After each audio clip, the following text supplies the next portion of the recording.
Hello, and thank you for coming.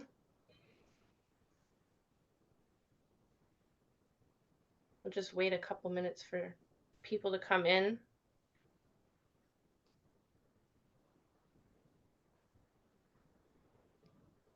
Hello, Christine. Mhm. Thank you so much for helping us with our chats too. I really appreciate it and just kind of monitoring those. Yes, that helps a lot.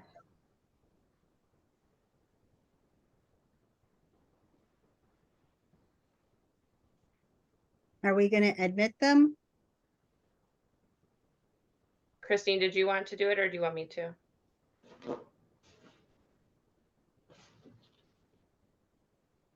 Here. Go ahead.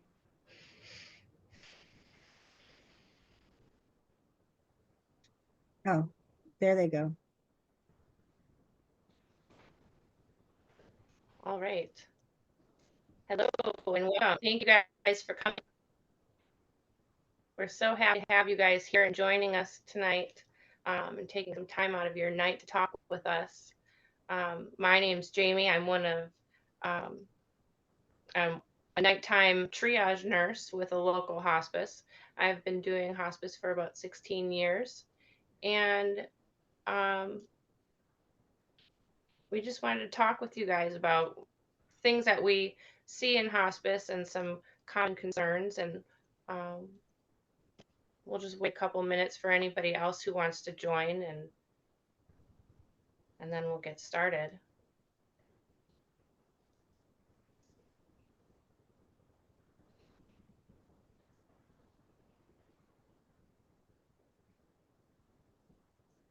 There's another one.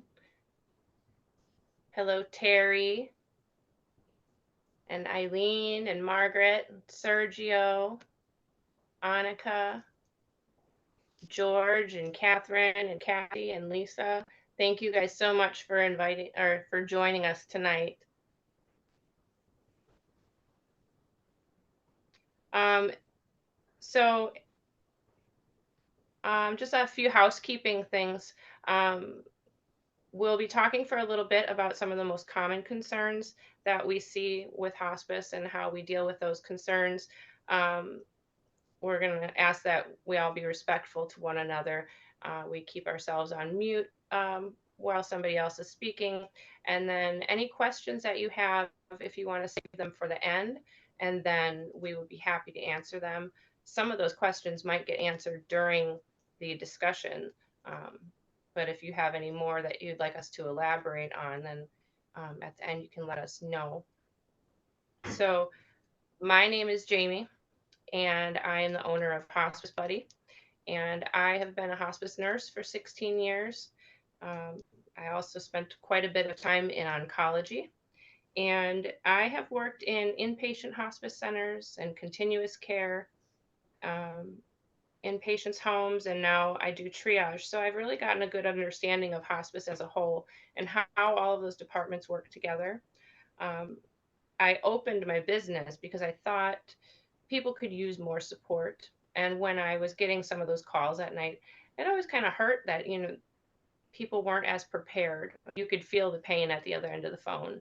And hospice has such a stigma about it that people are really scared. So my purpose is to help break that stigma and help provide comfort and education to patients and families during this end of life process so they have a better understanding and can heal better as they're going through this um, and after the passing of their loved one. Um, I'd like to introduce, we have Gabby. She is um, she's a hospice nurse, an end of life doula, and a conscious dying educator. And she runs the Hospice Heart, which you can find on Facebook and online. Um, and she's got a lot of really great information on end of life care and grief and tips for caregivers, and a wealth of information that's so helpful when somebody's going through this. And then we have Nurse Shelley. Shelley is a hospice nurse advocate, and she has 22 years of hospice experience, and she owns Amity Group Staffing, which is a staffing agency that helps to fill in the gaps uh, when other hospices are short staffed and they need the additional help. And then she also is a moderator of the Hospice Nurse Your Opinion Matters survey, which helps hospice nurses' voices to get heard, um, and speaks on behalf publicly about our concerns and how we'd like to provide the best possible care. And we are the ones that are at the bedside the most, and we really see and feel a lot of things. And so when we see something, we say something, and we want to fix everything. So Shelley helps us to coordinate all of that and help us get the best possible patient outcomes that we can. Um, and then also we have Christine from the True North Awakening. I didn't have her on the event page because it was kind of a last minute thing, but I want to thank her also. She's a Reiki master and end of life doula and has a lot of experience with hospice as well. So you are in good hands. We are not just average Joes off the street, I promise. um, so, Gabby, did you want to tell me a little bit about what a conscious dying educator is and what that means? Sure, absolutely. So I'm a hospice nurse and an end of life doula. And when I went through my doula training, after I was completed with that, I also took on the conscious dying educator portion, which allows me to have a certificate to teach people to provide end of life care, specifically doulas. So what I do as a conscious dying educator is I educate hospice volunteers who I actually think are already doulas, but to give them that extra doula training. I can also educate people to become doulas. I do not do a certificated program. However, I do offer an at the bedside, which is an introduction to being a doula, because I think the biggest misconception for the doula work is that you go and get a certificate and you're magically a doula.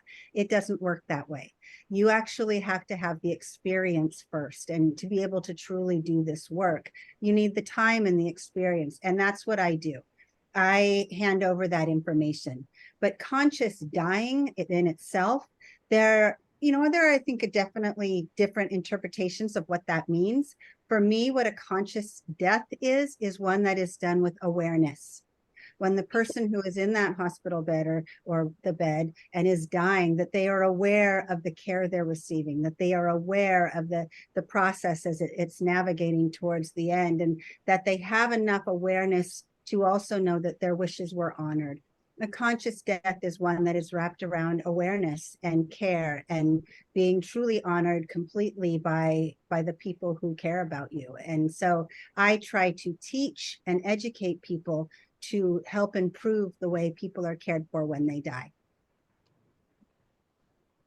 Thank you so much. Shelley, did you want to add anything to what you do and how you're helping us? Yes, well, what I do complements exactly what Gabby does, but from the other side, I teach the nurses how to be aware of what the patient's wishes are and how to learn to respect that and how to preserve the art part of hospice nursing because it is different for everybody and everyone's experience needs to be their own and what it is that they want. And it's not really something they teach us in nursing school. So part of what we do at the Amity group is we teach nurses how to be aware of these things and what the patient wants and make sure that they have the experience that it is that they want and the way that they want it. Yeah, I've learned throughout my career, even really early on in my career, that when you are working in hospice, it is such a different set than any other department I've ever worked in. It's so patient centered, and you have so many team members and people that are coming together to make sure that this patient is comfortable and their needs are met during one of the hardest times of their life, and making sure that their families are doing okay and coping through that as well. And so I think what both of you do is really important, helping from both ends, both the families and doulas and patients and the nurses all together to make one person comfortable.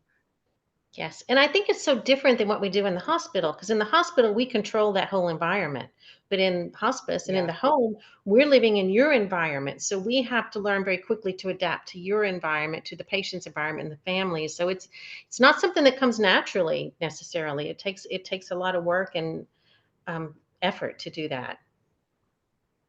And I yeah, think one it of the does. other things, It's much different. sorry. No, go ahead. Well, I was just going to say that I think that there's, hospice isn't taught in nursing school. End of life care is not taught in nursing school. As nurses, we are taught to keep people alive.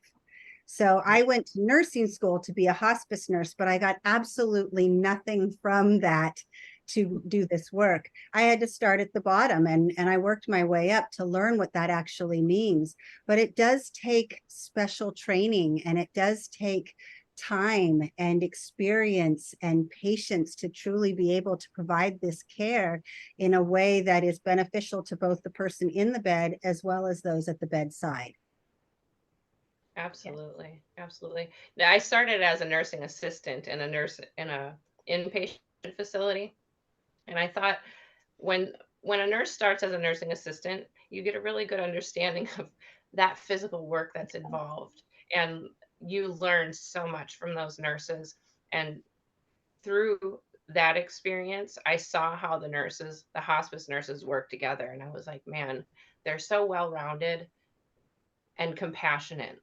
And this is exactly like what I want to do is to continue a career in hospice care and end of life care. I had tried some other things and they were not for me. I think my heart is in hospice and I think most hospice nurses feel that way. Yeah. I started as a CNA and a home health aide, and I did that work for about 2 years. And I think, honestly, I think all hospice nurses should have that training, because caring for someone at the bed means to understand what someone in the bed is going through. It means understanding what dignity means and losing your autonomy and independence at that most difficult time, right? And as a caregiver, as a home health aide, I bathed and I fed and I honored them as human beings who are navigating the most difficult time of their life. And I really think that we need to understand what it means to be in that bed in order to truly care for someone who is. Yeah. Shelley, what do you think are some barriers to people signing up for hospice? I think the lack of education, a lot of it, or just the lack of awareness, or the miseducation, maybe I should say. I had been a nurse for like 10 years before I became a hospice nurse, and I got into it completely by accident because I really, even as a nurse working in ICU, I didn't know anything about hospice, and I didn't understand the full scope of what hospice could do for people. So I Mhm. think that people think that I go on hospice and I'm giving up.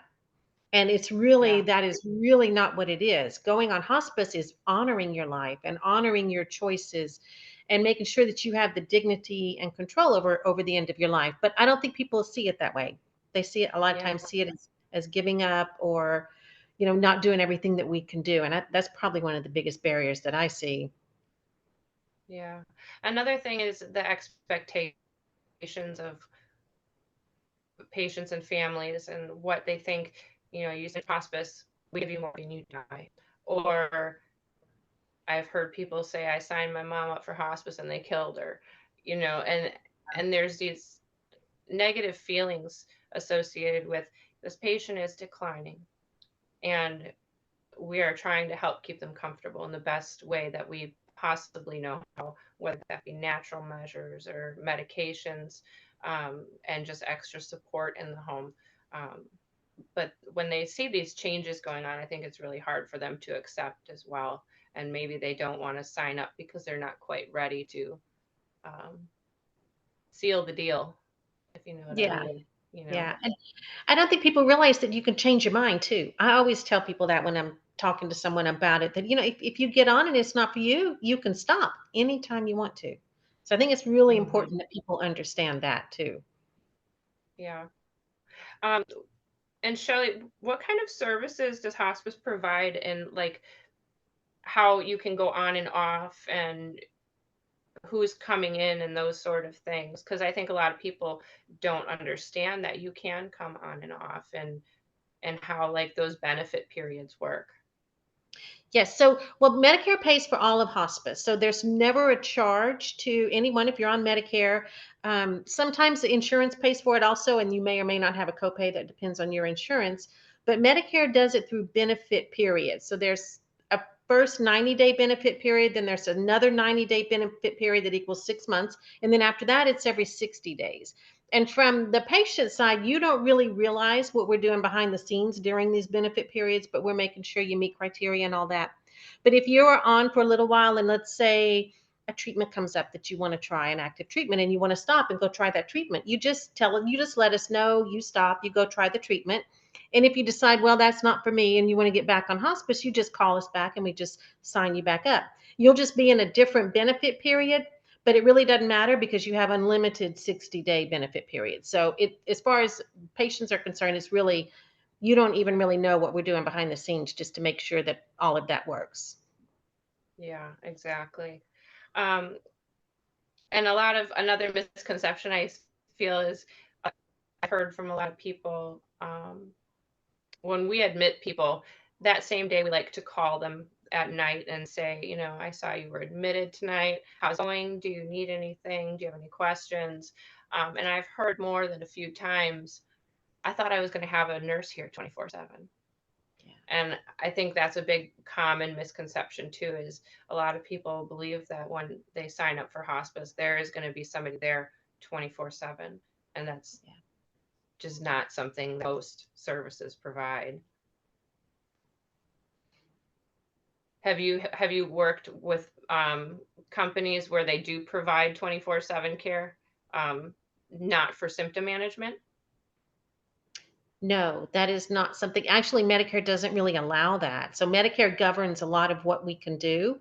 And so there are only certain circumstances where we can have the 24-hour care, and that's called continuous care, but you have to meet this rigid criteria that Medicare sets out. Otherwise, a hospice is not even allowed to do that. So that's like never going to be a thing unless you're in the hospital or on the continuous care. And even that is only going to be for a few days. Hmm. Or, people say, when they sign up for hospice, we're going to take them somewhere and they're going to go die in a hospice facility. That that's a big misconception as well that I hear too, because that's Definitely. not something, go ahead. Yeah, Medicare does not consider actively dying any of the criteria for being in a facility or for having the nurse there, because that's why you're on hospice. So it's our job and our goal to prepare you ahead of time so you're prepared for it.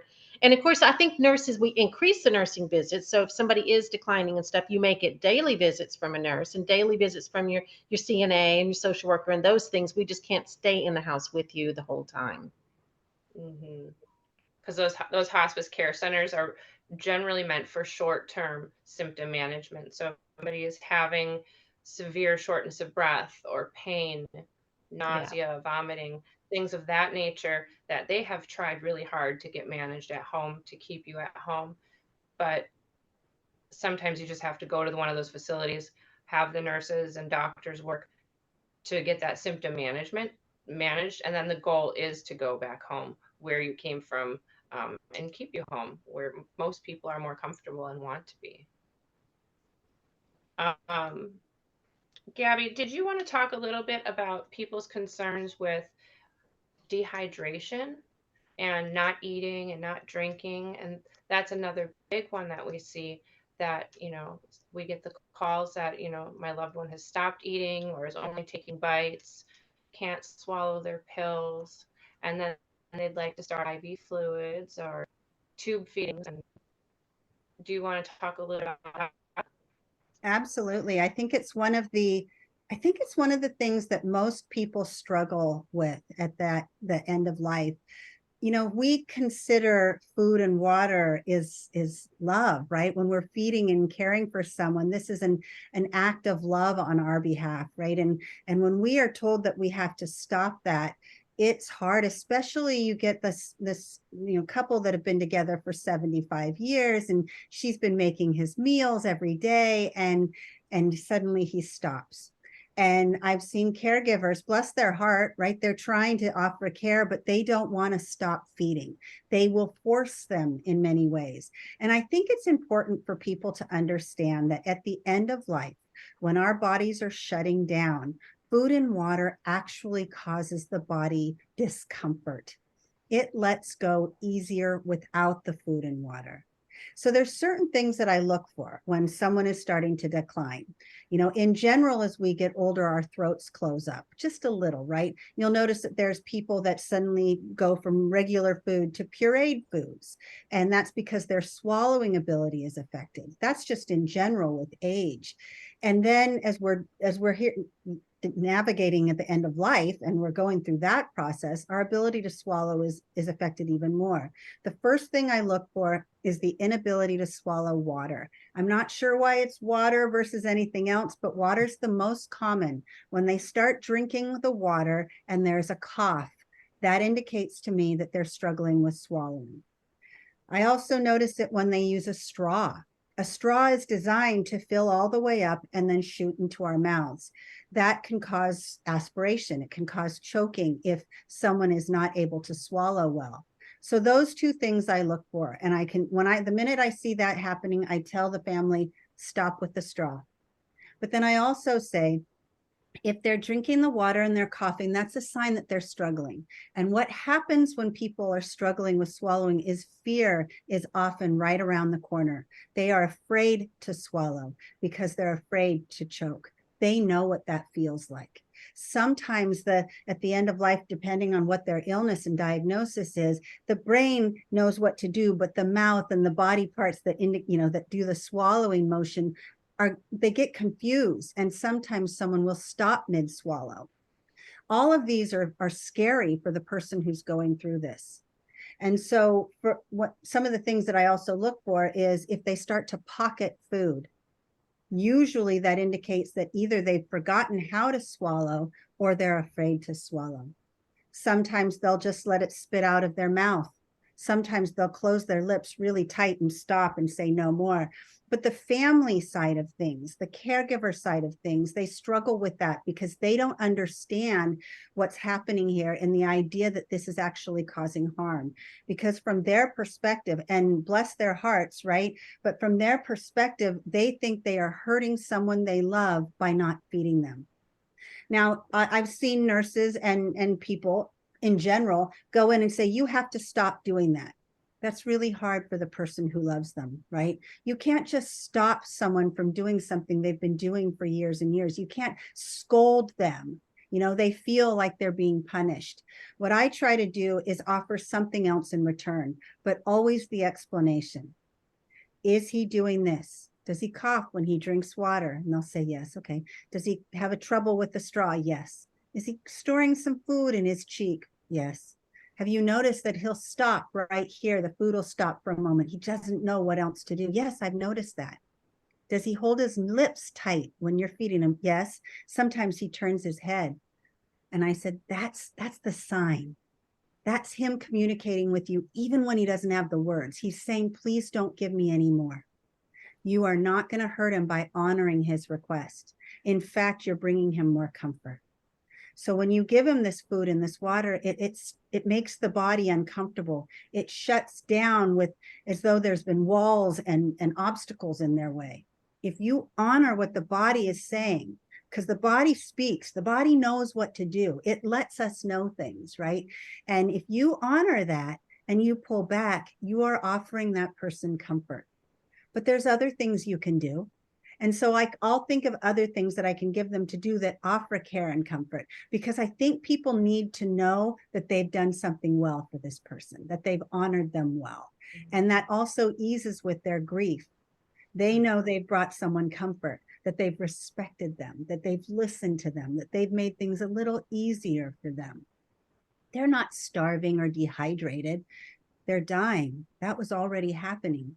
But they're going to do it with a little more peace, ease, and grace because of you, because you honored them. Sometimes their mouth gets really, really dry. They can't tolerate water, but one drop of water on a dry tongue is a beautiful thing. Just one drop, though, no more than that.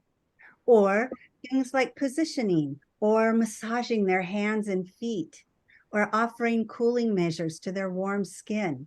Do that instead.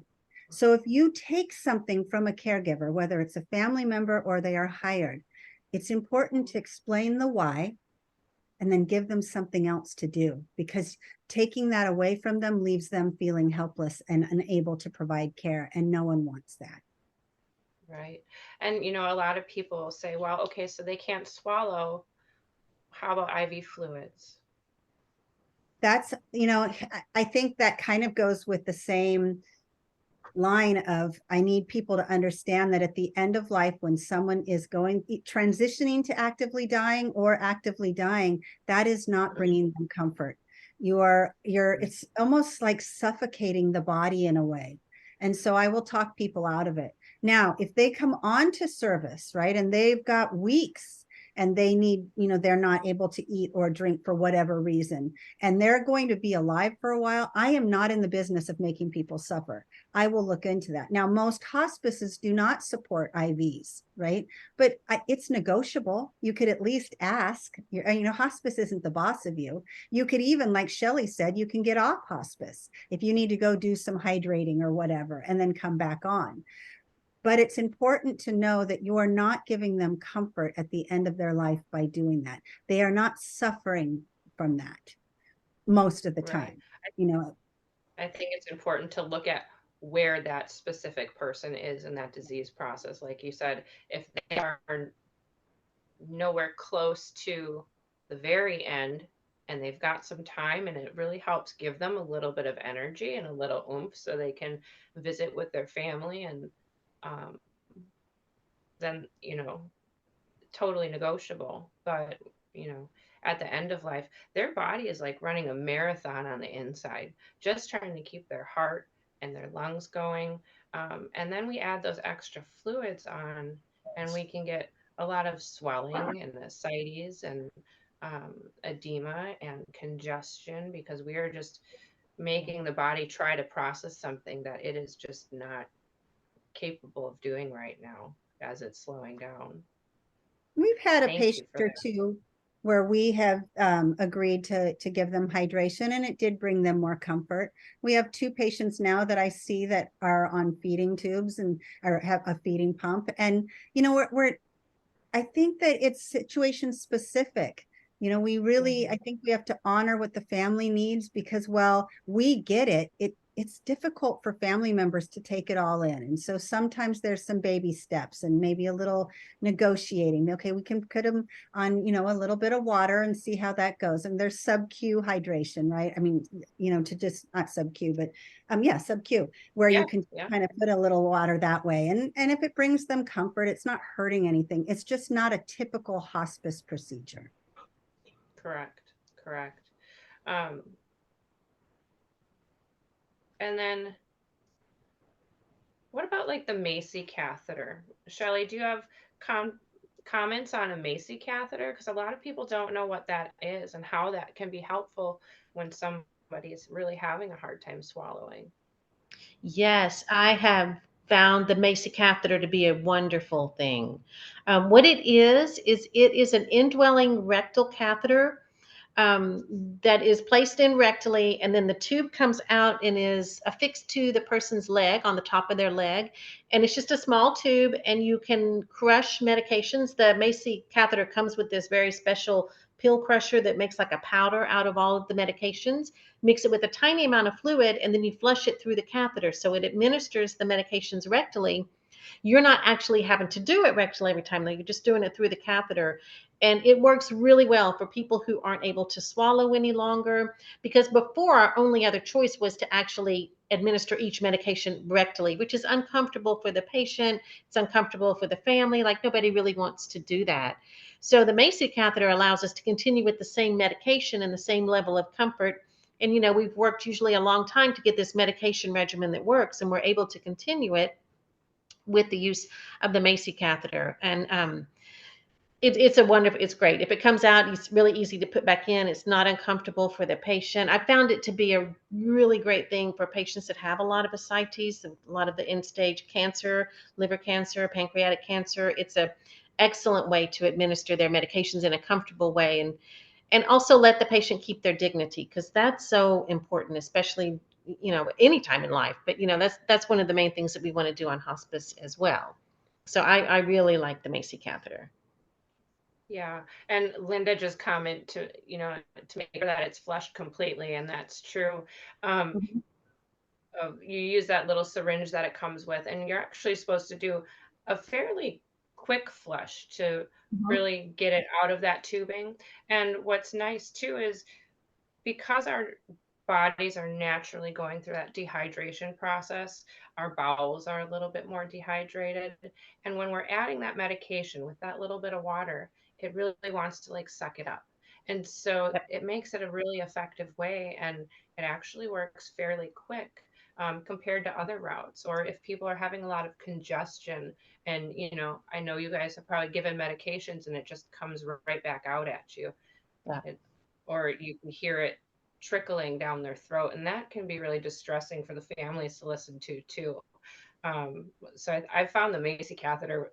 I think that was a excuse me, a great invention, and I know Yes. there's some stigma about rectal things, and a lot of people want to shy away from it, but that balloon is so small, and it's just held in there by a little bit of water, just enough so that it's not going to come out. But the majority of people don't even realize that it's in there. I've never Yeah. had a complaint about it. Me either. And the family members, even the ones that are the most nervous about giving medications, have not had an issue with it. And they are able to give a little bit of fluid. So you're able to give fluid that way, and it's tolerated well. And I think, especially Yeah, at the very end of life, when somebody's systems are shutting down, and like we were just talking about, their GI system is shutting down. So when you give meds orally, a lot of times they're not absorbed. But when we do it through the Macy catheter, they're usually absorbed very quickly, even better than if they had swallowed them. So it is a good right, thing. right.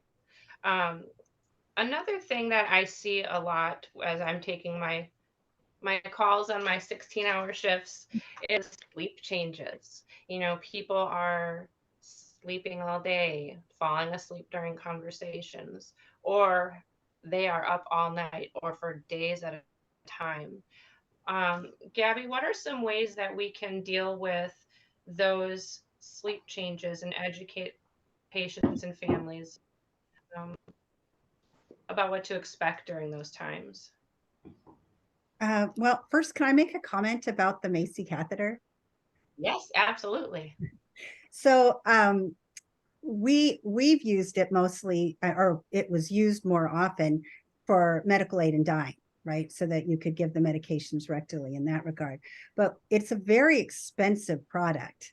And so we also have used, to give medications rectally, but we just use a regular catheter and we flush it accordingly. But it is a rather pricey thing, especially if you're having to it can be a little expensive. I think that's important to note. It's incredible. I mean, it was a brilliant thing to come up with. Brilliant. But it is a little pricey. So in a pinch, we will just use a regular catheter, which is just as easy. Tiny little, catheter with usually like a 10 cc flush if needed to send it through. But that also works because sometimes Wow. you give the medications orally, and that is another option. You can also give them sub-Q, which works as well because they're, Yeah. That once they stop swallowing, it's very difficult. yeah. I worked in one place where we did a lot of sub-Q medications actually. Um, which is just, when we're talking about sub-Q, it's just a little tiny catheter that's in like the fatty tissues of usually your arm or your thigh. Um, and it can hold a small amount of medication, enough to help get them comfortable. And we can continue to reuse that site, just sort of like an IV, but it's not going into a vein. And they don't Um, feel it. It's so mhm, tiny. But in yeah. answer to your question, it's such a great question because someone just said to me the other day, Gabby, he sleeps all the time. How can we keep him awake? Yeah. And my answer is this: with most things now, I'm starting to really, I think we have to trust the body. The body knows what to do when it's dying. And if it's requiring more sleep, then I think we need to honor that.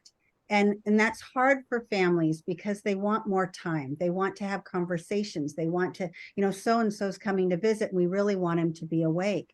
And it works the other way too. He's sleeps all day and then he's awake all night, and we can't stay awake all night. Is there something you can give him to make him sleep? Or can you keep him awake during the day and then give him something so he sleeps at night? And I don't think we should really interfere with that unless there is some symptom management involved. If they're anxious and there's this agitation or delirium or restlessness that's, associated with that.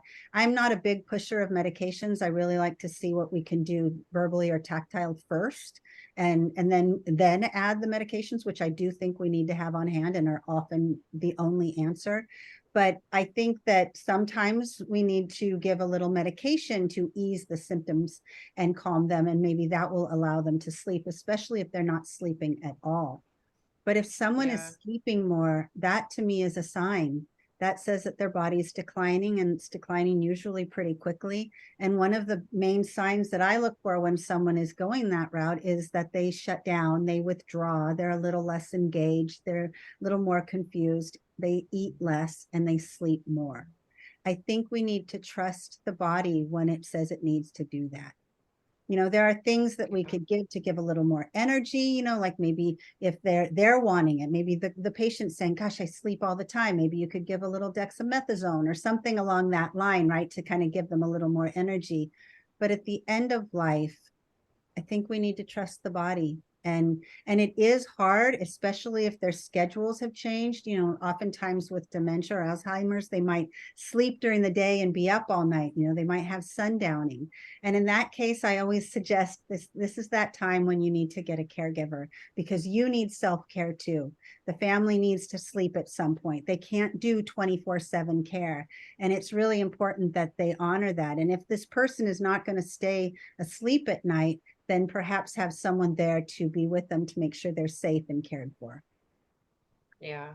I also found sometimes this weekend I had a call that this patient would not sleep. He had been up for 3 days.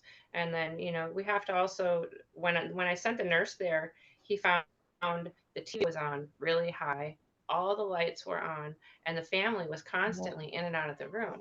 And I think, like you said, doing natural things first before jumping to medications. When people are having those symptoms, or they're agitated, awake all night, restless, are they peeing and pooping? That's usually a big part of that, is maybe they're constipated or maybe they are not able to urinate. And then providing a calm environment and just letting them, I mean, I'm not saying turn the lights out and walk out and don't go back in, but, dim it a little bit. Maybe put on some music that they like that usually gives them some sense of calm, and work with those natural measures first. I I think agree. that's important. Yeah. I think people don't realize just how much the person in the bed takes in, even when they're nonverbal, right? They hear everything we say. They feel our energy. And when there's a lot of energy in the room, it makes it very difficult for them to be able to just sleep. Sometimes, we might say, okay, well, why don't you give him a little bit of lorazepam before he goes to bed? Now, the thing about lorazepam is that some people it reacts to really quickly. They might sleep for hours and hours, where another person, it might only last 20 minutes. So you can't predict that, right? But then what does that mean? You give a little bit more until they get so sleepy, and then the family is saying, and then he slept all day. It's one of those things that you have to sort of titrate and figure out and see what works best for that person. But you're absolutely right about them being, maybe perhaps they're they're having urine retention, or they haven't had a bowel movement and they're uncomfortable, or maybe the shirt is bunched up under their back, or the blankets are too heavy, or the lights are too bright. All those things that you said. At the end of life, the senses are heightened. Everything that they're experiencing is bigger. The smells are stronger, the sounds are louder, the touch is so much more sensitive, and sometimes they feel like they're crawling out of their skin.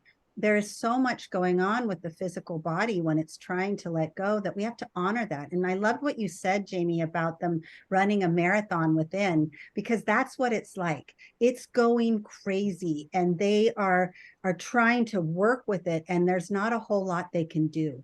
And that too, we hear sometimes moaning from people who are in that bed. It doesn't necessarily mean physical pain. It could be emotional pain. It could be spiritual pain. And if that's the case, then maybe that's what's keeping them up. There's so much going on physically and emotionally and mentally and spiritually within the body that the energy is heightened. And there are so many ways to bring it down without medication, but sometimes that might be the key. That might be just what that person needs. But we have to be honest with the family members and let them know that they might sleep a lot longer now. They're going to sleep for hours. And at the end of the day, if you speak to them and educate the family enough to let them know, I think they'd rather their loved one be comfortable and do what makes them feel better and allow them to sleep, or at least relax. Yeah. I've had where, some people, I mean, you are giving them enough medication. I swear you could knock out a horse, and they are just fighting it. And I think that a hard thing to understand also is, you may prefer a Tylenol for a headache, but I might need Excedrin, and everybody's bodies are a little bit different. And so we do have Haldol and Ativan and phenobarbital and all these different medications that we can try at low doses, um, or switch to a different one.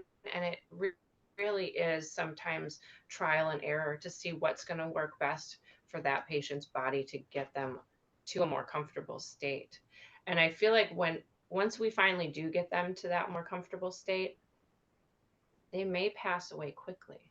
And I don't know if that's due to them finally finding that comfort where they're not in that fight and flight and working so hard that they can finally find a little bit of peace, that they've kind of settled down.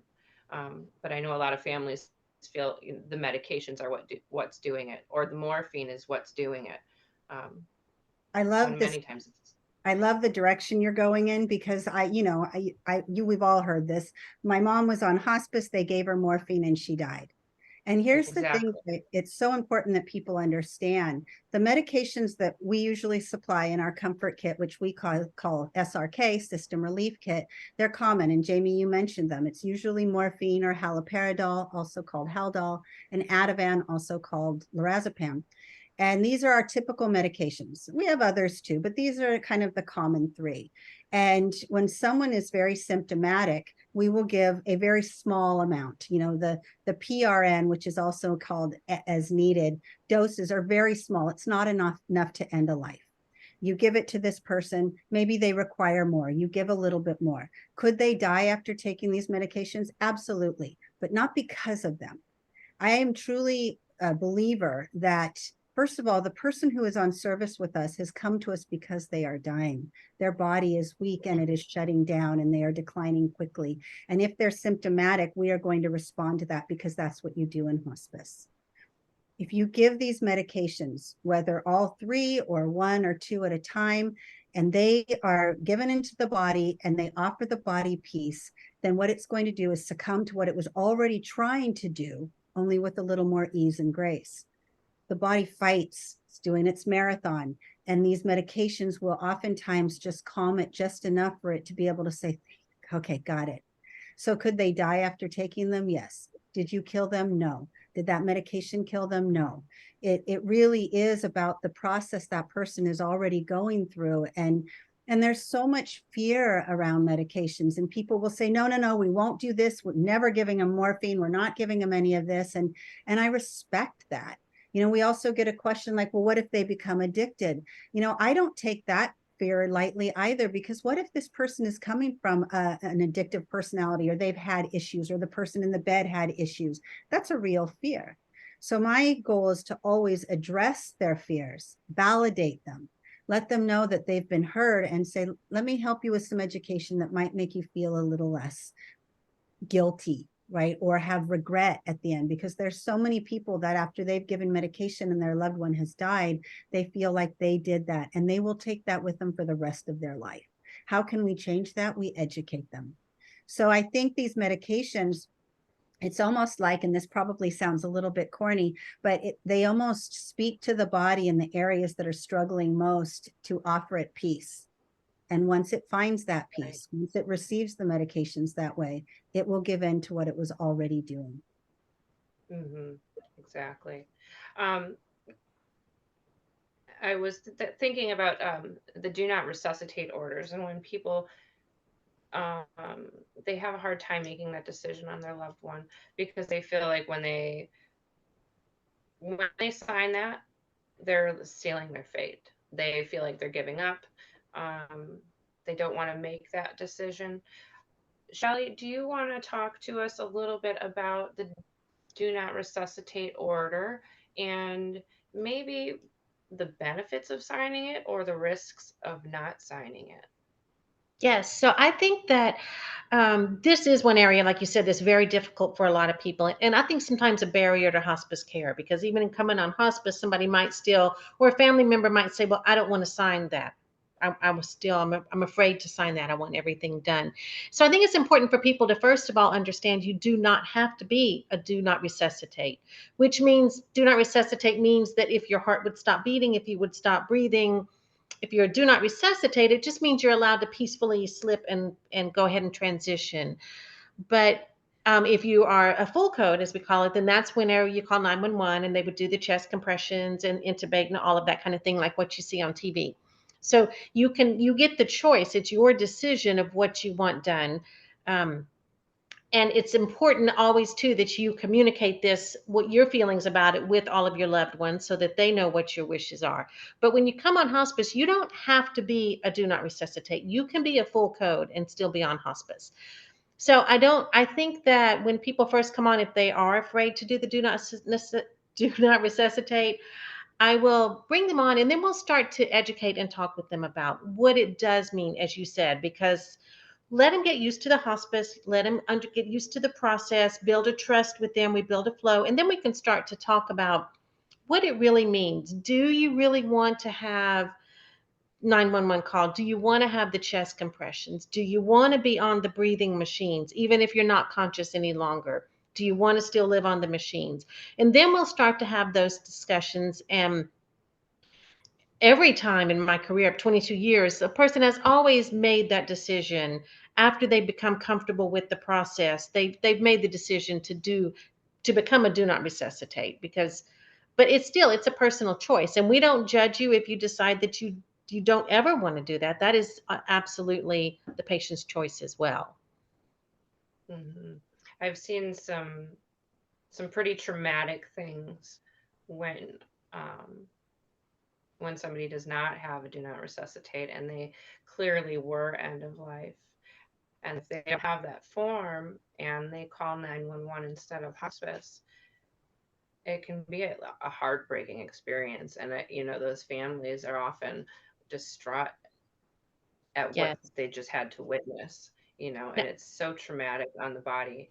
And I think we have to be honest with ourselves when we're looking at our loved ones, where they are in their disease, what can be gained by bringing them back if we were able to bring them back, um, and what status would be after that. Because Yes. the fact of it is, they are still dying. They are. And I saw a lot of what you're talking about when I worked in the hospital on the acute care side. When I worked in ER and worked in ICU, I saw that a lot. And that was very sad. And then the harder part, and I do share this with family members too, is once we put someone on the machine, at some point, you may have to make the decision to turn the machine off. And that's even a harder decision. And I speak from experience on this one. That's a harder decision than not going on the machine in the first place. It's definitely Mhm. something that you Yeah, have to think about. yeah. It's a hard decision, but I think it's an important one, and I think we really need to go about it tastefully and provide that education of what the risks are or what the benefits are and what the expectations afterwards could be if they were to survive that episode. Or if we just want to provide comfort and keep them at home as they had originally planned, despite what happens. Yes. Um, the other one that I came up with was the terminal secretions. Mm. And that is something that families have a very hard time with because that Yeah. sound, I mean, I can hear it with my eyes closed. It makes you want to swallow for them. It makes you want to cough for them. And sometimes they can be so copious, it comes out of their nose. And Yeah. it's very overwhelming for the families and for nursing staff or nursing assistants if they don't really understand that process and what's happening and how to position people. Do you want to talk about positioning and ways to manage when people do start to have that congestion? Yes, I've been doing this 22 years and it's still stressful to me. So, I mean, for the family, that's such a hard thing. Um, and I start teaching people this early on when we admit the patient even is that suctioning is probably the worst thing that we can do for this because suctioning is just going to agitate the patient and the secretions are going to come right back. It's only a tiny amount of fluid that has settled at the back of the throat, just a very small amount that the person's no longer swallowing because they've lost their swallow reflex, and they're just breathing through this fluid. They're not drowning in fluid, they're not anything like that, even though it sounds like that. But and it's super stressful. The person is not suffering at all, and so suctioning will make the person suffer. I'm almost 100% of the time when you start sticking people things in their throat, it's going to start causing agitation. Sometimes that agitation starts, and at the end of life, we're not always able to fix it at that point a lot of times. So I always avoid the suction at all cost. And turning the person, if we can turn them on their left side, usually will help some with that. We position them with some cloths around their face because some of the fluid will come out of their mouth. And we use medications. I mean, atropine is my favorite. We don't see that as much anymore, but I like the atropine drops because they work really fast. But we can also use the Levison or the hyoscyamine drops. If it's somebody that I think that they have small children in the home or very nervous caregivers or a lot of family around, and you can kind of anticipate this ahead of time, I will start the person on scopolamine and we'll put a patch behind each ear and just change that every 3 days. And I'll start that even before the secretions start in certain instances where I feel like it's going to be cause even a much more stressful situation. So there is a Yeah. lot that we can do for it besides suctioning. And I think a lot of people, if you or I were having, we choked on our coffee and we're, you know, spitting and sputtering, we Yeah. would sit up high and we would, be able to cough that out. But when they don't have a good swallow, they don't have a good cough, they're already weak. When they are on their back with the head of the bed up, that fluid has nowhere to go and it's going to stay in that area until we try to position them differently. And a lot of times, just putting the head of the bed down and turning them far onto their side, even with a pillow in front of them so they can kind of lean into that pillow, can really help facilitate some of that stuff to come up and out and to clear their airway. So it does reduce some of that. And do you find that the medications work well? I feel like it really takes a lot of consistency with them once we do start seeing the congestion to give it consistently because I don't feel like they're miracle drugs. It's not going to dry it up in an instant. You know what I mean? Atropine will. Atropine works, in my experience at least, the atropine drops work very quickly.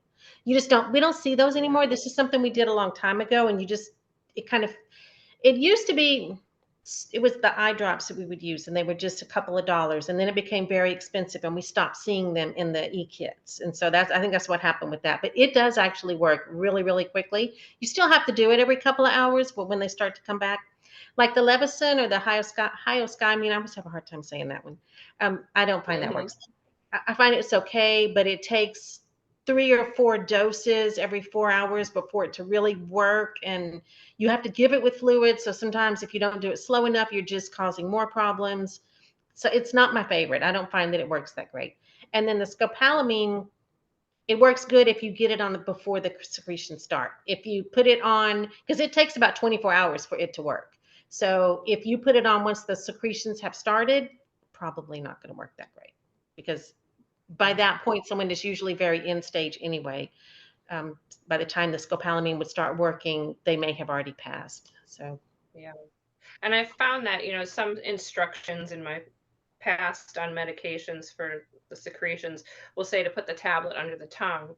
And, yeah, and then when you go back in there a couple hours later, the tablet's still there because it's their still mouth there. has been so dry. It's not absorbing. Um, so I think education about how to administer those medications or crush them, um, so you can get a decent effectiveness out of them is important too. Yes, and you have to administer them slowly, because you can't, you're putting fluid in, so you just have to go little bits around the mouth, and it can take you like 20 minutes to administer a cc of medication. Otherwise, if you just put it in their Right. mouth, then that just rolls to the back of their throat, and they're not going to swallow that either, and it just makes it worse. Yeah. Gabby, you had something to add to it?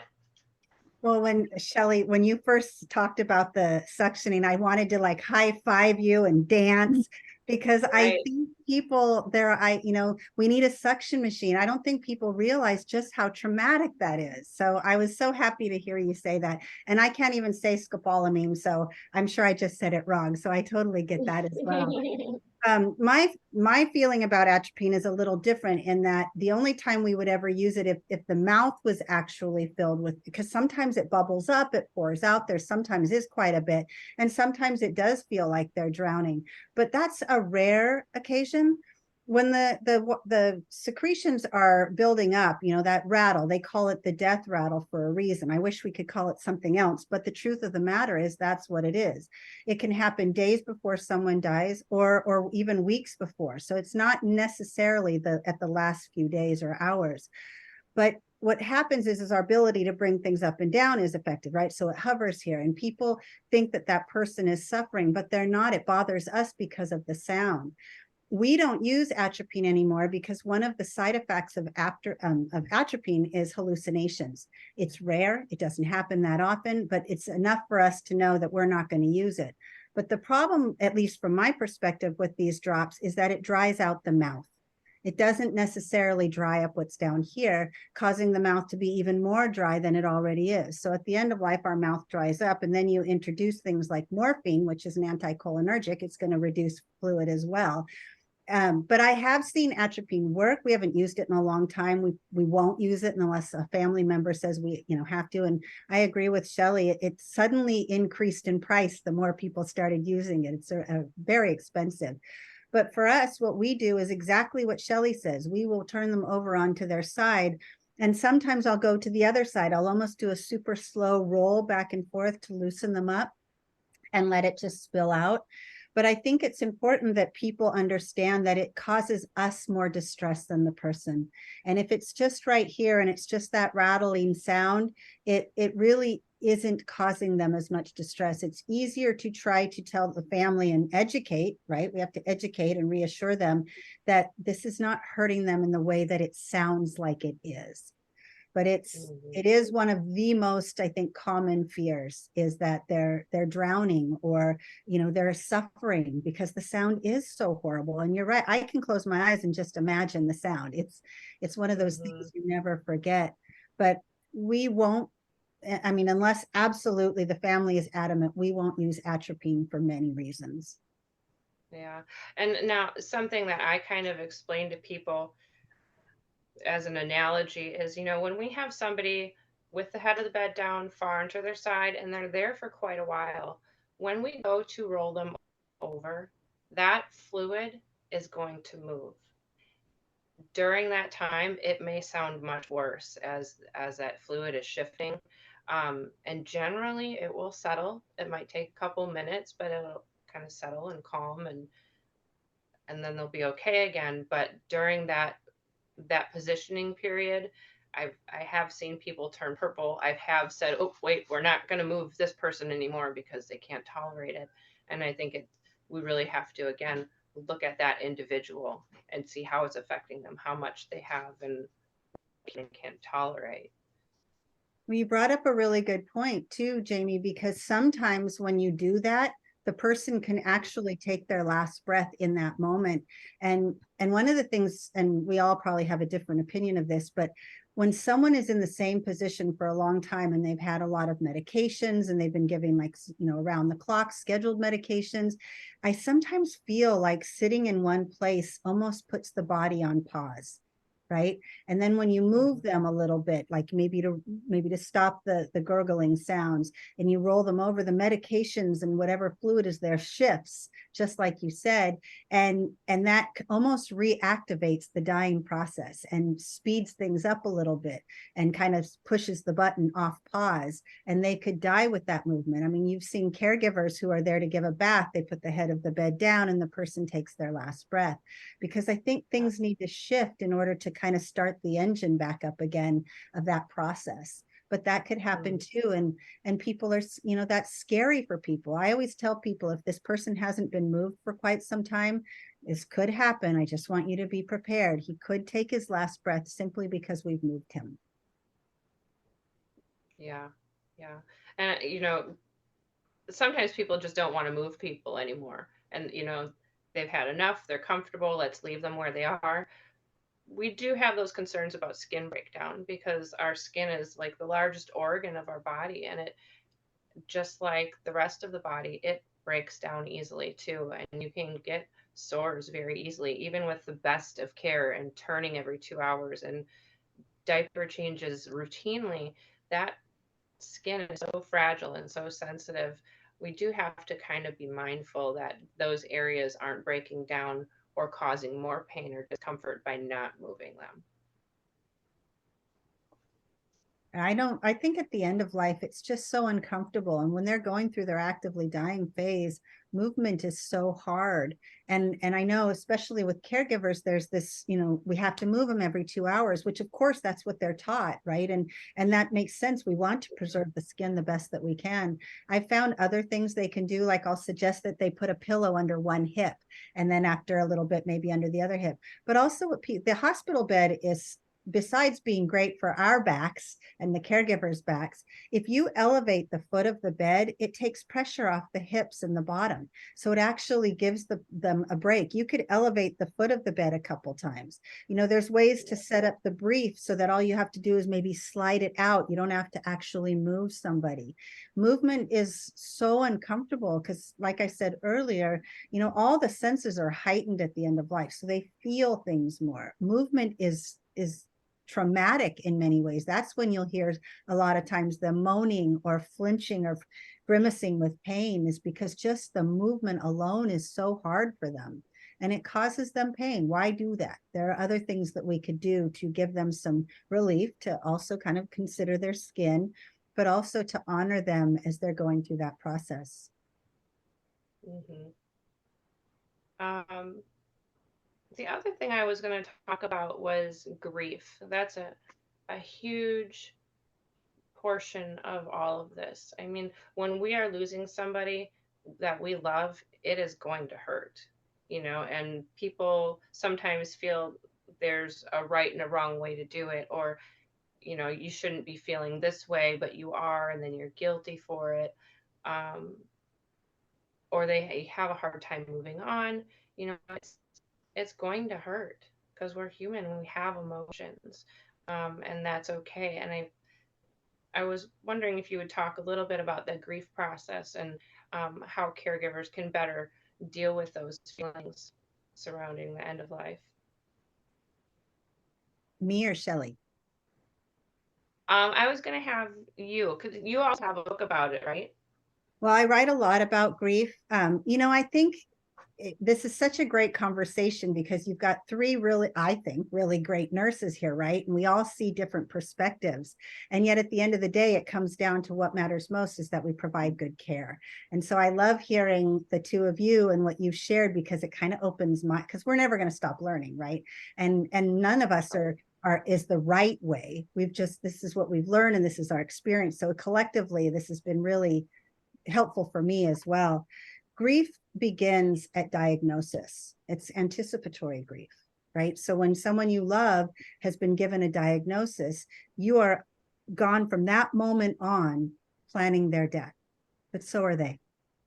Anticipatory grief is real. In many ways, it's sometimes harder than the actual grief itself because you've been doing it for so long. Some people only have hours or days. They've only just been given the diagnosis and the process happened way too fast and you didn't have time to really adjust.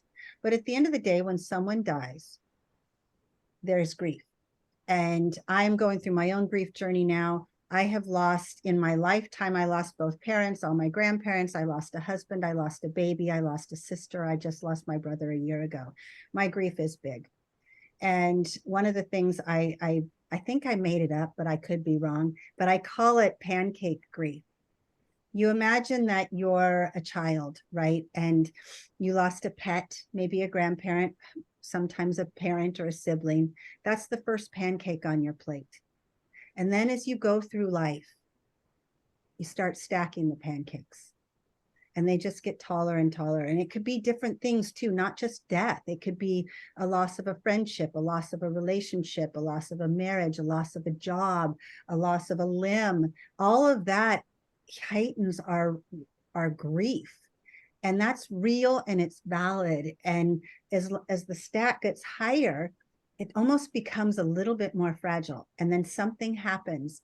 And it, like with me, it was my brother dying. When my brother died, I put that piece of pancake on the top stack and the whole stack fell to the ground. And what that indicates to me is that grief doesn't end. It doesn't go away. People like to say, oh, you're going to get over this, or it's going to get better with time. And all of those things, I know they're said with intention, but the truth is it doesn't. My sister's been gone 8 years, and I miss her more now than I ever did. My parents both died 30 years ago, and we weren't close. And I feel that loss even more so now because my children have had their own children, and I'm doing things now that I'm so proud of. And so my grief is heightened because of the awareness that we wasted so much time, or we weren't gifted as much time as I wish we had. And so as you're navigating all of this, your grief becomes messy, right? Well, my pancakes fell to the ground. And then on the year anniversary, which I just had for my brother, I think even though all of the stuff that I think I know, when that year came, I thought it was going to magically go away. I thought I was going to feel better, like I had hit some sort of finish line. But what I realized is that that first year is just a mile marker. So is the 5th and the 10th and the 20th and the 30th. There is no finish line. We walk alongside it differently with time. We get to know it better. It becomes a part of who we are. It sometimes defines us. You know, I have this thing that we call the grief feels. It's all the different things that we feel, and it's different. And every one of us does it differently, and that's okay. And I think we need to give people permission to feel what they need to feel. And if they're hurting themselves, then we intervene. We don't want someone to hurt themselves because of their grief, but we have to support them. And as the grievers, we need to learn how to accept an extended hand, how to maybe let people know that we're having a tough time. I recently saw on actually quite a lot of social media right now is the grief groceries. That is wonderful. I love the idea that you could have some groceries delivered. You know, it could be someone who recently lost someone and you can send them, you know, some frozen food and maybe a bottle of wine or maybe just some, you know, some bean dip and taco chips or, you know, I mean, just things that might be comforting for them, right? Something like that. Kind of But like a there's meal train. what? It says like a meal train. Like a meal. I love that idea, but it's also about remembering that we all do it different. And so whenever I know that somebody is starting their grief journey, which is unique, we can't tell someone how to grieve. We can't tell them when to stop. We can't tell them how to feel. But I always tell everyone, put the date of their death in your, for me, it's in my cell phone, right? And I'll put it on there and I'll repeat it every year. And my reason for that is so that we can reach out to them year after year and say, we haven't forgotten either. And they need to know that it's okay. It's okay to say their name. It's okay to tell their story. It's okay to celebrate them year after year, because these things are going to repeat. It's like Groundhog Day of grief for somebody who is a griever, right? Every year, every birthday, every anniversary. For me, my brother was in the ICU for 18 days. The day I got the call is when my grief starts, that activation, right? And then every day for 18 days, I'm reminded. And then on the day of his anniversary of his death, I'm reminded. And then it was his birthday, and then it was Christmas, and then it was, that just keeps playing over and over on repeat. I think the best thing we can do for people who are grieving is ask them questions that can be answered with yes or no. Instead of saying, do you want food? Do you want a sandwich or do you want a cheese tray? Do you want to have a walk today? Ask questions that they don't have to, because if you ask them, how are they doing? They're going to say fine, or I'm okay. Do you want something to eat? No, thank you. Most people that are grieving are not going to voluntarily say, I could really use a cry today. I just want to cry. Right. Right. I feel like a lot of family members of and friends of the caregiver don't necessarily know what to say to the caregiver or how to support them. They'll, call them up, "Hey, how you doing? Do you need anything?" And the caregiver will just say no. Or they have expectations that maybe weren't clear. They wish somebody would step in and help, but they also haven't maybe asked directly, "Hey, I'd like to go to this appointment on Tuesday. Can you come watch this person on Tuesday?" And I think communication between your loved ones that are your support group and the caregivers, so they can take that time themselves, um, and trying to find ways to support them, like you said, giving them maybe an option rather than something that would be like a yes or a no, like the cheese tray or a box of chocolates. That gives them something to choose rather than just saying, "No, I'm okay, don't do anything," or "I don't Absolutely. know what I want." Yeah. I Sometimes also they just don't know. Sometimes they just don't need someone know. to sit with them. And I think the other thing that at least I'm learning, even just from my own experience, is that people tend to walk away. The death happens, right? And actually the illness happens, and you check in with them all the time. And then it gets closer to the death, and that you hear from them all the time. And then the death happens and you hear from them. But even as soon as 2 weeks, they stop calling. People stop checking in. I think because of the work I do, they just assume that I know that maybe what my grief is easier somehow because I have experience. After about 2 weeks, I stopped hearing from people. And I don't know, about the third month or so, I remember telling a friend I wasn't feeling well. And she said, "Oh, the first thing she said is, do you have COVID?" No, I think my grief has just really affected me physically. And she said, "Oh, you're still going through that?" Yes, I'm still Mhm. going through that. It didn't Yeah. magically go away. So I think that people start kind of stepping back, and oftentimes it's because they don't know what to say. But I'm finding myself now offering support to families and saying, it may not be the people closest to you that are going to support you the most. And that's okay. You have to trust that they might not know how to do it, or maybe they're having their own grief and this is triggering them. It's okay to not go to the people that are closest to you. Something that people don't know about hospice is that most hospices, I can't speak for all of them, of course, but most hospices will offer grief support to the people in their community, whether you used hospice or not. There's so many resources. There's so many free grief support. Your insurance might offer you grief support. The other thing I remind people is to call your local hospice, ask to speak to a bereavement person or social worker, and ask them for some local resources. There is a lot available, and it might not be the people closest to you, and that's okay. That I want people to not pull away from that. I think we need to learn who we can go to and who we shouldn't. Yeah, for sure. Shelley, do you have anything to add from the stuff that we've talked about tonight? I do, especially about the grief, with everything that Gabby said is so true. But I also find um, A lot of times caregivers, I'll start trying to talk to them early because they are going to start with the anticipatory grieving that Gabby was talking about.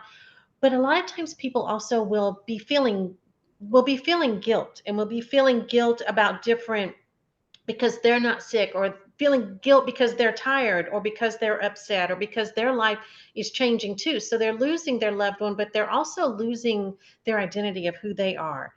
So I always make a point that I want to sit down with the caregiver on the side every visit and just touch base with them and check in with them, and how are you doing? And this is a great time to just share your feelings.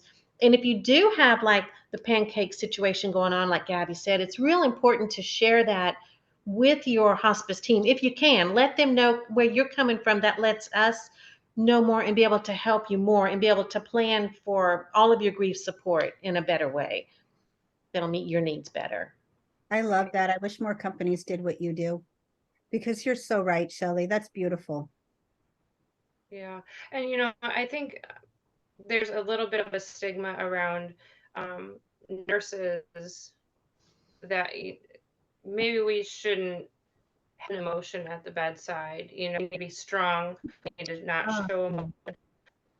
I I feel like some are, scared of showing that more vulnerable side.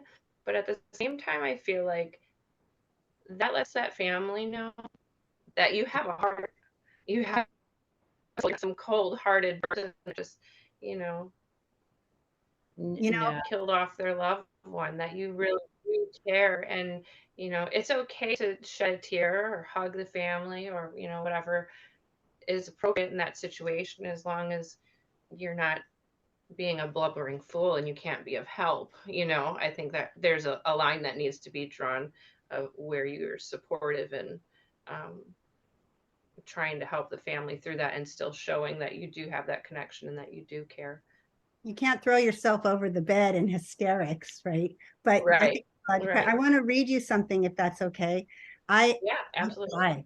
I'm a crier. I received a note from one of my family members the other day, and he said, um, "You put us at ease with your style, demeanor, and confidence. You let us know it was okay to cry. You even cried with us."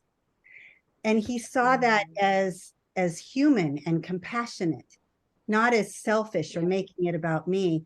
Their losses are loss too, whether we've been with them for months or hours. We receive the same emotional, I mean, different, of course, but we also ache. We also grieve. And because it's a life and it's ending, and that's such a sacred act that we are getting, having permission and being honored to be present for, I think we need to have an emotional reaction.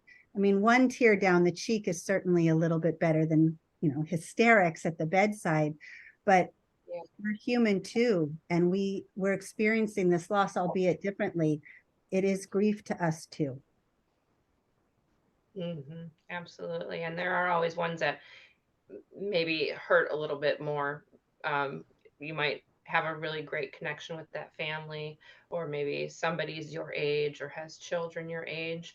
And, as humans, we make those connections with people, and we tend to feel a little more in those situations. And I think it does hurt us also, and like you said, we're not on that side of the bed. We're not direct family, but we are going through it too. And it does hurt sometimes, and that's okay. And it's okay to admit that and show that emotion, as long as it's in control. Well, there's triggers. I Yeah. remember one time there was a little girl. Well, she wasn't a little girl. She was in her 20s, but she couldn't be there to say goodbye to her dad. And so I put the phone up to his ear so she could say goodbye to him. And when my dad died, we weren't very close, and I didn't know what I know now. And so I sat 15 feet away from his bed on a bench and while he died. And gosh, that's one of my biggest regrets. I wish I knew then what I know now. I would have done it differently. But that day that I held the phone up to his ear and his daughter was saying goodbye to him, and it triggered me so deeply that I needed to, after that day, I had to step back and practice a little extra self-care, because I didn't get that chance So oftentimes our reaction is that of compassionate humans, right, who are at the presence of death and dying and grief, but also there might be something that is similar to what we've experienced. And that's that kind of constant Groundhog Day. It'll bring that up again, and it's so present. And one of our skills is to learn to kind of keep it in some sense of decorum, but we have to deal with it. So that day in particular, after this person had died, I walked away and I practiced some self-care because it really triggered me bad. I had a really tough time with that. Yeah. Yes, Well, I thank you guys for coming. Oh, go ahead, Shelley. Go ahead. no, it's okay. It's okay, good. Oh, that's okay. I don't I mind. was just saying, I Um, think I saw someone was asking if we take care of children, and yes, we do. And I think that that's almost always a trigger for all of us, especially because when you with a child, it's hard. It's hard. And when my kids were little, when my daughter was little, and I was taking care of little patients on hospice, and the children don't follow the same pattern as adults, in my experience anyway. I don't know what y'all's experience is, but in my experience, the children, they live right up until that very last minute. There's not a wind down like there is with adults, so it's always a surprise, and it's always hard. Those are the times where you just have to sometimes step out of the room so you don't break down and then go back into the, those are always really hard. yeah, yeah.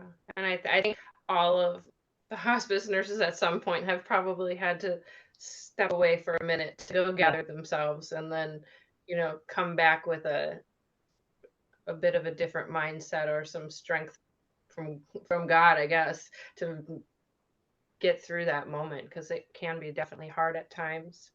I was just looking at the questions too. Um, there's a question about medications that we were talking about.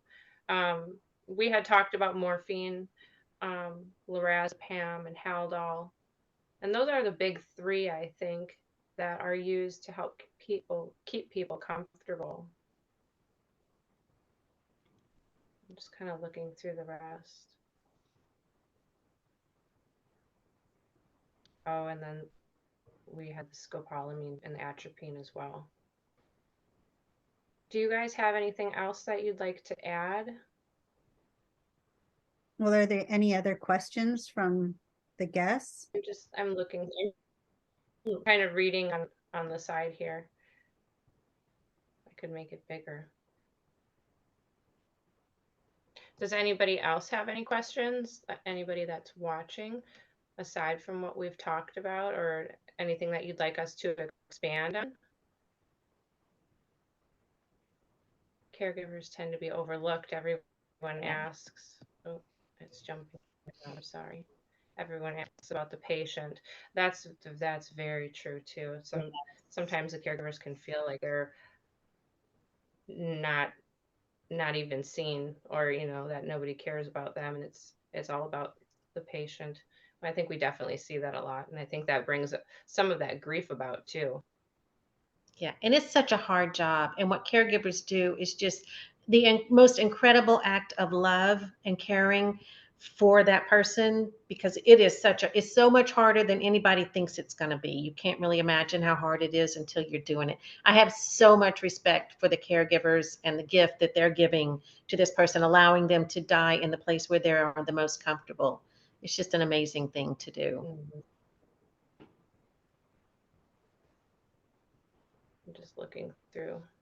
As a volunteer, sometimes we spend more time than the staff with family and the patient if we're sitting while they work, and we'll write as much information with the family and stay with them as much as possible.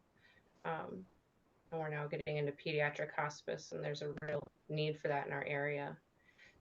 Yeah, I mean, our volunteers, I think most hospices have a volunteer requirement. So many hours need to be provided by volunteers. And they do such amazing work. They're such an important part of the care team. Do you guys have anything to add on the volunteer aspect of it? The volunteers are my favorite. I mean, don't tell the other disciplines, but I think, the volunteers, they come to us without, it's such an unselfish, generous gift that they bring. They don't get paid. They don't come for any accolades or standing ovations. They really just want to keep to themselves and not have the light shone on them. And yet the work they do is so graceful and compassionate and kind. And they sit at the bedside in a way that they do have the luxury of time, whereas the rest of us don't have that. And so they can sit for longer. The ones who do the vigiling so no one dies alone is just a beautiful thing. And I think because I'm an end of life doula, I think of volunteers as doulas as well. And because of their work, they are such compassionate guides, and they support and they offer respite to both patient and family. And they listen in a way without needing to fix, and they validate words, and they honor each person. And it's just so beautifully done. And I think, And in our organization, they like do crafts and they make things, and they'll take like somebody's shirt and make them into, little hmm, um, stuffed animals or pillows or memory boxes. And that service is, I think, very appreciated and maybe underutilized, because it's such an important thing to just have that one extra layer of support for patients and their families. one of the things I do for the company I work for is I help do the volunteer training. And one of the things I say to them all the time is I give them the tools, because I think they need to know that they are as equally as important and valuable member of the team as anyone else. They're not less than. And they are such an important role, right? But also that they're another set of eyes on this person that might see something or hear something that we don't. And so in Yeah. these classes, I give them the things to look for, and then also each member of the team and how that information would benefit them in the work that they do, because they spend longer usually with them, like I said, but they might be there at that one moment when there's dynamics at the bedside, or someone's got a change in condition. And I wish we could have them more. The work they do is so beautiful, and ours do the same thing. One of them just made a beautiful book, put together all the stories that he had collected of this woman, and created a book for the family of her life. I have another one who brings the boba tea every week when he goes and sits with her. They just talk, and she talks and he listens. And I mean that they're a presence that is, well, it's unlike anything else. Hmm. I was just looking at there is one more question. Can we talk about terminal agitation? Shelley, did you want to talk about terminal agitation a little bit and what that Oh, entails? terminal agitation. So that is just for anybody who doesn't know, that's whenever somebody gets in a state of restlessness and severe agitation that we're not able to just give them one medication and it fixes. Terminal agitation can be tough, and that's I mentioned that when I was talking about not suctioning people, because at the end of life it Hmm. can cause someone to go into this terminal agitation, and it can be really really hard to treat. We usually have to try a number of different medications just to try and get it under control. So it can be everyone's a little bit different. So we will try different things. Sometimes, like with the Ativan and stuff, we find that makes someone more agitated. If you're giving it and they're getting more agitated, they're having what's called a paradoxical reaction to it. So we will switch to a completely different benzodiazepam, like Xanax or something like that, and maybe try that with the Haldol. Um, Sometimes Valium or Valium suppositories will sometimes work really well. That's probably one of my favorites is Valium suppositories after you've tried everything else.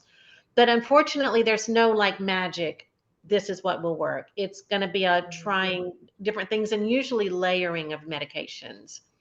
But I Yeah, and I also think like oh, go the ahead. non-medication stuff. Like if I have a patient in terminal agitation, I will go to their home at different times during the day and I'll just sit with them to see what's going on around them. Is there stimulus going on outside? Is there different shadows throughout different times of day, especially with your dementia patients, alleviating the shadows in the room? Are they, is a TV in the next room too loud or not loud enough? Or, those kind of things to try and fix the environment the best that we can to make them the most comfortable. And we did touch on that a little bit earlier, the bowel and bladder that can certainly make people Yes. agitated. Making sure their environment is how they would want it, or not um, too overstimulating where, as Gabby was saying, our senses are heightened during that time, and sometimes there is just too much going on that we need to eh, turn it down a little bit and provide a calm environment, usually with the medications, to help them get in a more comfortable state. And those medications, sometimes they do need to be given routinely and really stay on top of it, because as soon as you kind of fall off track, then you're trying to play catch up again. And Yeah. I have had those situations get somewhat violent as well. Yeah. Me too. Yeah. I'm just looking through again. Eileen says, thank you for this free teaching tonight. As a volunteer, I'm honored and very passionate about my patients. And sorry, it's kind of cut off on my side. Like to learn as much as possible. Gabby's books are so informative, and I have 3 of them. Thank you. Thank you. Yes, she's got some really great books out. I think that's amazing. If you guys, do you want to share where people can find you and how they can contact you if needed?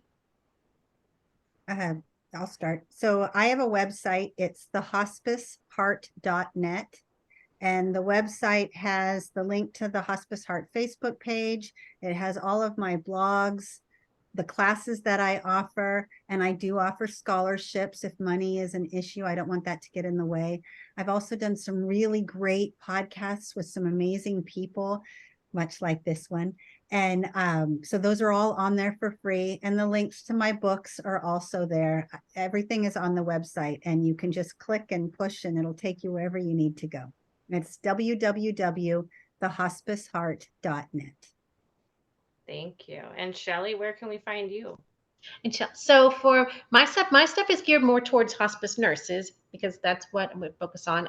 But nurses can find information. There's some books I've written for hospice nurses and some products and things. They can look at amitystaffing.com. That's AMITY staffing.com. And also we'll have the Hospice Nurse Your Opinion Matters survey will be open again this year from October to December. And that's going to actually be on hospicenursesurvey.com. So just hospicenursesurvey.com. You can go there and click and you can take the survey starting in October. Thank you for the work you do in letting our voices be heard and helping us provide great care. And again, you can find me. I'm at hospicebuddy.com or Hospice Buddy on Instagram and Facebook. And I thank you guys all for being here and joining us tonight. And I hope you guys have an awesome night. Thank you for having us, Jamie, and Christine too. And Shelley, it was nice to meet you. Well, you as well. Yes. And thank you, Christine, for kind of helping us out. I really appreciate it a lot. Thank you all. Right. Have a good night, ladies. Bye. Bye, everyone. All right.